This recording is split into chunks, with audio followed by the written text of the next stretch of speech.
காணுது. வீட்டில் சொன்னீங்க நீங்கள்? இல்லை, முதல்லனா அந்த 5 and 5th லீவ்ல அதை வந்து நான் காலையில் அம்மா கிட்ட, அதாவது நம்ம குளிக்க போகும்போது நம்ம பார்க்குறோம், அப்புறம் அது டைம் ஆக அதிகமாகும்ல, அப்போ அம்மா கிட்ட சொல்லும்போது அம்மா என்ன நினச்சிட்டாங்க, அது அடிபட்டு வருதுன்னு தான் நினச்சிட்டாங்க ஃபஸ்ட்டு. அப்புறம் மருத்துவர்கிட்ட காட்டும்போது மருத்துவருக்கும் ஃபஸ்ட்டு தெரியல. அப்போலாம் எனக்கு நினைவு இருக்கிறது அதுதான். அப்புறம் அவங்களுக்குள்ளார பேசிக்கிறாங்க, அழுகுறாங்க, எல்லாம் பண்ணுறாங்க. எனக்கு அதை பற்றி ஒன்றும் இல்லை, சரி அடிபட்டிருக்காது சரியாயிடும் அப்படி தான் இருந்தது.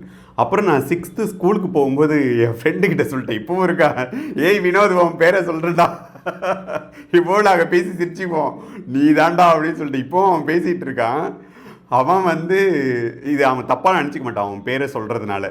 ஸோ வெரி க்ளோஸ் இப்போது நாங்கள்.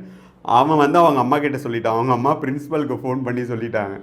அப்புறம் வந்து பிரின்ஸிபல் வந்து அடிக்கும்போது அப்பா அம்மா கூப்பிட்டு அடிச்சாங்களா? ஆமாம். அப்புறம் அப்பா அம்மா வந்து பிரின்ஸிபல் கிட்ட சொன்னாங்க, அது உண்மை தானே. அதுக்கப்புறம் அம்மா என்கிட்ட எனக்கு புரிய வைக்கிறாங்க, நீ இது யார்கிட்டையும் சொல்லக்கூடாது அப்படின்னு புரிய வைக்கிறாங்க. அப்புறம் ஒரு ஸ்டேஜுக்கு அப்புறம் ஊரில் நிறைய அவமானம், அசிங்கம் இதெல்லாம் ஊரெல்லாம் தெரிய ஆரம்பித்து ரொம்ப கேலி கிண்டல். நான் போகும்போது கல்லை தூக்கி அடிப்பாங்க, மண்ணை தூக்கி போடுவாங்க. கிட்டத்தட்ட ஒரு திருநங்கை மாதிரி. திருநங்கை, ஏன்னா அன்னைக்கு மக்களுக்கு தெரிஞ்சதெல்லாம் வெறும் திருநங்கை மட்டும் தானே. இன்னைக்கு வரைக்கும் திருநங்கையை பற்றின புரிதல் இல்லை. அப்போது திருநங்கையை பற்றி இன்னும் தவறான புரிதல் மக்கள்கிட்ட இருந்தது.